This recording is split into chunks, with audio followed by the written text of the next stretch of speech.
네, 안녕하세요. 지난번 소개 영상 이후에 구독자분들이 굉장히 많아졌습니다. 많은 관심 보여주심에 진심으로 감사드리고 저도 꼭 좋은 콘텐츠로 보답을 해보도록 하겠습니다. 댓글을 읽다 보면 아무래도 탐방에 있어서 가장 많은 관심을 보이시는 것 같습니다. 그래서 오늘은 가장 최근에 했던 탐방 중에서 가장 핫한 LNF로 탐방 영상을 한번 찍어 보려고 합니다. 지금은 이제 2분기 실적 발표 시즌이라서 기업들이 탐방을 잘 안 받는 시기입니다. 그래서 저도 마지막으로 탐방을 갔던 것이 7월 말 정도고요. 한 2주 정도는 탐방을 못 갔습니다. 이제 실적 발표가 마무리가 되기 때문에 그 이후부터는 기업들이 다시 이제 탐방을 받을 겁니다. 네, 저도 그러면 이제 또 다녀와서 좋은 기업들 있으면은 구독자분들과 함께 공유를 해 보도록 하겠습니다. 네, 제가 가는 길을 한번 찍어 봤습니다.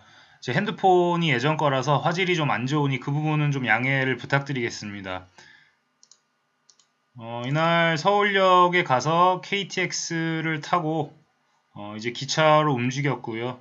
동대구역에 도착해서 지하철로 이제 다시 갈아탔습니다. 그리고 이제 진천 이라는 역이 있는데 거기서 버스로 갈아타고 이제 나머지 거리는 걸어서 이제 목적지까지 갔습니다.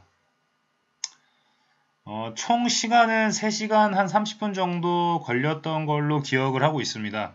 제가 입구까지밖에 이 촬영을 하지 못한 이유는 보안상의 이슈로 이제 LNF 들어가기 전에 스마트폰의 카메라를 다 스티커로 막아야 되기 때문인데요. 이거는 뭐 LNF만 그러는 건 아니기 때문에 사실 뭐 특이한 부분은 아닙니다. 제가 보통 차를 가지고 다니는데 이번에는 돌아오는 길이 너무 막힐 것 같아서 KTX를 타고 움직이게 됐습니다. 네, 탐방을 하면 이제 담당자분과 대화를 하게 되는데 사실 뭐 정해진 질문이라든지 뭐 순서 이런 거는 없습니다.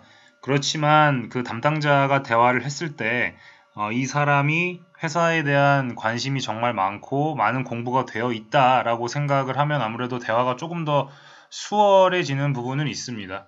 그렇기 때문에 뭐 주담 통화를 하든 탐방을 가든 회사에 대해서 미리 얼마나 많이 파악하고 있느냐가 그 대화의 질을 좀 결정을 하는 것 같습니다.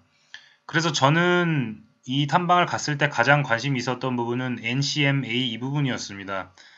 왜냐면 제가 공부를 했던 바로는 이 NCMA 하이니켈 쪽에 대한 부분은 2023년이나 되어야지 나오는 것인데 이게 생각보다 지금 빨리 움직이고 있는 것이 어떻게 그런지 좀 듣고 싶었습니다.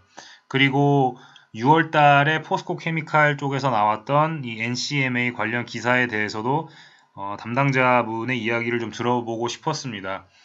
탐방을 하고 나서 내렸던 결론은 포스코 케미칼 쪽은 아직 개발 해서 이제 양산, 그 다음에 이제 공급을 하기 전인 상태인 거고, 그렇지만 LNF는 이미 공급을 하고 있다. 이제 여기에서 저는 차이점을 좀 발견을 했습니다. 일단 근데 그게 결론이 지금까지 그렇다라는 것이지 사실 결국은 포스코 케미칼이나 에코프로 BM도 해당 제품들을 이제 납품을 하게 될 것이라는 부분은 뭐 LNF 담당자도 사실 인정을 당연히 하는 부분입니다. 그렇기 때문에 이게 시간의 차이인 것이지 뭐 LNF만 들어갈 수 있다 이런 거는 당연히 아니라고 보고 있습니다.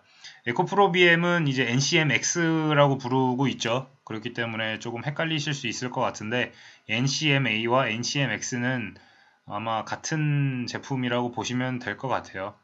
그래서 저는 그 탐방을 갔다 온 그 시점까지는 아직 LNF가 그래도 가장 먼저 개발해서 가장 먼저 납품까지 성공을 한 것은 사실이구나. 일단 여기까지가 제가 내렸던 결론입니다. 그 다음은 이제 NCMA가 나오고 나서 이제 이 전기차 배터리 이 로드맵에 나온 내용이 어떻게 흘러갈지 이런 큰 그림에 대해서 담당자와 얘기를 좀 했습니다. LNF는 그러면 NCMA 양극재 니켈 90% 이후에 이제 어떠한 생각을 가지고 있는지 이제 이런 내용들을 좀 대화를 나눠봤습니다.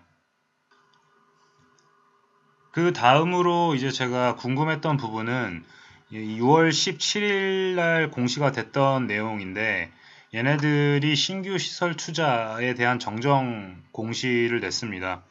이거는 뭐냐면 기존에 이제 그 LNF가 냈던 공시를 이제 정정을 해서 낸다라는 의미인데요. 신규 시설 투자 진행이 조금 늦어졌죠. 여기 보시면 정정 전에 원래 종료일이 이제 2020년 6월 30일. 그러니까 2분기가 마무리되는 시점에서 이 2단계 신규 시설 투자가 마무리가 됐었어야 되는데 2021년 3월 31일로 이제 좀 미뤄졌죠. 네, 그리고 이제 여기 밑에 이유를 보시면 코로나 영향이 있었다. 그 다음에 설비의 제작 입고 지연. 뭐 이런 내용들이 나왔죠. 네, 그래서 이런 부분들이 앞으로 그래도 차질 없이 진행이 될 건지에 대해서 한번 확인을 해 보고 싶었습니다. 그래서 이 내용에 대해서도 짧게나마 대화를 좀 해봤고, 저는 이제 대화를 하다 보니까 여기에 종료일이 2021년 3월 31일이라고 나와 있지만, 조금 더 빨리 끝내지 않을까, 이런 생각을 좀 받았습니다. 그래서 앞으로 이 부분이 얼마나 좀 빨리 끝나는지도 저는 좀 확인을 계속해서 할 생각입니다. 네, 그 다음은 이제 재무적인 부분에 대해서 좀 대화를 나눴는데요. 이거는 제가 예전에도 영상에서 올렸던 그 최보영 애널리스트의 보고서에 나온 부분입니다. 여기에 보시면 이 그 3개 회사의 그 캐파가 어떻게 늘어날지에 대해서 나와 있죠. 이 보고서가 나온 이후에 포스코 케미칼이 또 한 번의 그 증설 발표를 했기 때문에 이 수치도 조금은 지금 달라져 있습니다. LNF가 이번에 유상증자로 증설을 한다고 해도 에코프로 BM이나 포스코 케미칼에 있어서 캐파적인 부분이 뒤지는 것은 여전히 사실입니다. 네, 그렇기 때문에 앞으로 LNF가 또 만약에 증설을 하게 된다 그랬을 때 과연 돈이 있을까 이제 이런 부분이죠. 그래서 이번에도 유상증자를 했는데 그럼 다음번에도 혹시 유상증자를 하게 되는 것은 아닌가 이제 이런 대화들을 좀 나눠봤습니다. 근데 이거는 회사가 뭐 저희한테 말을 한다고 해도 사실 그때 가서 상황이 어떻게 되느냐에 따라서 달라지기 때문에 담당자가 말을 한다고 해서 그게 꼭 지켜지는 건 아닙니다. 저도 LNF를 2년 전에 갔을 때 우리는 시장에 손을 벌릴 일은 없다라고 얘기를 했었거든요. 근데 이게 회사가 뭐 악의적으로 일부러 그런 말을 하고 유상증자를 한다 그런 것은 절대 아니고요. 이런 거는 이제 상황이 흘러가는 것을 보다 보니까 유상증자라는 카드를 써야겠다라고 이제 생각을 한 것 같습니다. 근데 이제 다음번에 만약에 또 다시 증설을 해야 된다라고 하면 회사 측에서는 일단 신공장 돌아가고 이제 들어오는 돈을 가지고 충분히 커버할 수 있다. 그리고 지금 자사주도 가지고 있기 때문에 그것을 활용할 수도 있을 것 같다. 이제 이 정도로 얘기를 했습니다. 그렇기 때문에 다음번에 증설이 만약에 있게 된다 그러면 그때 가서 이제 LNF가 또 어떻게 움직이는지를 지켜보는 것이 또 하나의 투자 포인트가 될 것 같습니다. 네, 그 다음은 이제 LNF의 실적 혹은 뭐 이익 이런 것들이 이제 어떻게 좀 흐름이 만들어질지를 대충 좀 감을 잡아야 되기 때문에 그런 부분들에 대한 대화를 좀 나눠봤습니다. 이제 NCMA가 만들어졌기 때문에 아무래도 가장 최신 기술이 접목이 된 거죠. 그렇기 때문에 NCMA가 많이 팔리면 아무래도 뭐 큰 건 아니라도 이익이 조금 좋아지겠죠. 그래서 이제 현재 매출 비중, 그 다음에 이제 앞으로의 매출 비중, 이런 것들이 어떻게 바뀔지를 좀 대화를 나눠봤고요. 탐방을 다녀오고 나서 나온 보고서입니다. 너무 잘 표기가 되어 있어서 저도 한번 참고를 해봤고요. 여기 보시면 이제 2020에서 2021년 넘어갈 때 여기 이제 하이니켈 NCM이라고 나오죠. 하이니켈 NCM 비중이 거의 절반 이상을 차지하게 되는데 아무래도 그냥 일반 MCM보다는 당연히 이익이 높을 수밖에 없겠죠.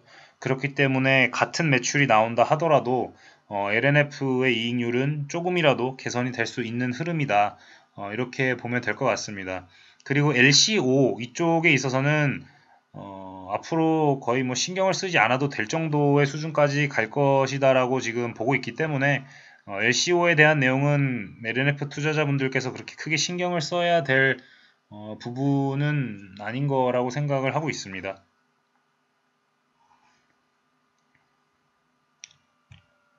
그 다음은 저는 늘 어느 기업을 가도 항상 그 회사에서 생각하고 있는 리스크가 어떤 것이 있는지를 꼭 물어봅니다. 이거는 그냥 저희 개인적인 스타일이고요. 뭐 꼭 반드시 물어봐야 되는 질문이냐라고 물어보신다면 사실 뭐 그런 건 아닙니다. 그렇지만 그냥 제가 이제 탐방을 가기 전까지 이 기업에 대해서 생각을 하다가 이런 리스크가 있을 수 있겠다 라는 생각을 하면 이제 가서 이제 물어보는 거죠. 직접 이제 현업에 계신 분들은 이제 어떤 생각을 하고 있는지 그렇게 하면서 이제 제가 혹시라도 생각하지 못했던 것들은 없나 이런 것들을 이제 확인을 해 보는 차원이라고 보시면 됩니다. 저는 늘 계속 말씀드렸지만 사실 LNF의 유일한 리스크는 전기차가 지금 생각했던 것만큼 판매가 안 되는 것 말고는 크게 없다고 보고 있기 때문에 이런 것들을 좀 물어봤는데 담당자분께서도 사실 이 부분에 있어서는 좀 공감대를 형성을 하셨던 것 같아요. 사실 물론 뭐 자연재해나 이런 거는 뭐 저희가 예측할 수 있는 부분이 아니기 때문에 그런 것은 이제 제외하고 저희가 생각할 수 있는 범위 안에서 생각을 해봤을 때 전기차가 잘 팔리는 이상 양극재 시장은 계속해서 이제 성장을 할 수밖에 없는 구조겠다. 라는 결론을 내렸습니다. 그래서 이러한 지금 보고서가 나와 있죠. 여기 보시면 지금 전기차 판매량이 21년부터 계속해서 더 큰 폭으로 증가하는 그림으로 갈 것이라고 예상이 되고 있습니다. 네, 그래서 이 흐름이 계속 유지가 되는지 안 되는지 일단 이런 부분들을 좀 지켜보면 되겠다라는 결론을 좀 내리게 됐습니다. 네, 일단 이렇게 제가 LNF에 갔을 때 가장 관심이 있었던 부분들 짧게나마 공유를 해드렸고요. 사실 한 번 앉으면 담당자와 1시간에서 2시간 정도 대화를 하기 때문에 이런 자잘한 질문들까지 포함하기에는 좀 무리가 있습니다. 그래서 핵심적인 내용들만 일단 담아서 정리를 해봤습니다. 탐방을 갔다 오고 나면 이제 이 기업이 앞으로 어떠한 흐름으로 움직이겠다라는 생각을 좀 가질 수 있기 때문에 수익 실현을 하는 그 순간까지 이제 그 흐름이 지켜지는지 안 지켜지는지를 확인하는 작업을 한다고 보시면 될 것 같습니다. 탐방 한번 갔다 왔다고 해서 모든 게 다 해결이 되는 그런 게 아니라 탐방은 그냥 투자의 일부고요. 갔다 와서는 이제 담당자와 계속해서 통화도 하면서 혹여라도 제가 지금 못 보고 있는 부분이 있는지 이런 부분들을 좀 보충해 나가는 그런 작업을 한다라고 보시면 될 것 같습니다. 그리고 직업적인 이유 때문에 사실 탐방을 못 가는 분들이 많은데 그런 분들께서는 주담 통화만 잘 하셔도 사실 탐방 가는 것만큼의 효과를 낼 수 있다고 생각을 합니다. 네, 회사에 대한 내용만 잘 파악하고 있다라고 하면 사실 전화했을 때 담당자분들께서 친절하게 설명을 해 주시니까 뭐 탐방을 못 가기 때문에 투자를 못 하는 거 아니냐 이렇게 생각하실 필요는 전혀 없습니다. 네, 저도 탐방을 받지 않는 기업들은 주담 통화로 대체를 해서 투자를 하고 있기 때문에 그런 부분들은 참고를 해 주시면 될 것 같습니다. 네, 일단 제가 탐방 영상은 이번이 처음인데요. 이제 다시 탐방이 시작이 되고 나면 이제 2차 전지를 벗어나서 조금 더 많은 기업들에 대해서 한번 다뤄보도록 하겠습니다. 네, 감사합니다.